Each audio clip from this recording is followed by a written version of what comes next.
Modi, BJP, RSS எல்லாம் அண்ணாமலை ஒரு முக்கியமான காரணம். அது ஒரு புலிப்பாய்ச்சலுக்கு போனது திரு அண்ணாமலை. அதுல எந்த மாற்று கருத்து இல்லை. கருணாநிதி 13 தேர்தல சந்திச்சோம். எம்ஜிஆர் ஒரு 10 தேர்தல சந்திச்சோம். அவங்க ஒரு தடவை 2 தடவை கணக்கு. இவர் தேர்தல் 2 தடவை செஞ்சிருக்காரு. 2021, 24 தானே வேற எந்த தேர்தல் செஞ்சாரு. அவர் உள்ள நுழையும் போதே துணைத் தலைவர், 6 மாசத்துல தலைவர். அப்ப இவர் தலைமையில தேர்தல், இவர் தலைமையில சந்திக்கிற முதல் தேர்தல். மற்றவர்கள் கூட்டணியில பாஜக இருந்தது. இந்த தேர்தல் பாஜக கூட்டணியில் மற்றவர்கள்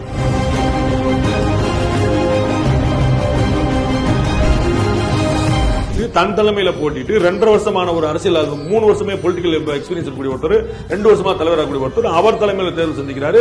11% ஓட்டு, கூட்டணி சேர்ந்து 18% ஓட்டு. 13 இடங்கள்ல ஏடிஎம்கே 3வது தள்ளி இருக்கு. 13 இடங்கள்ல அதிமுக 3வது.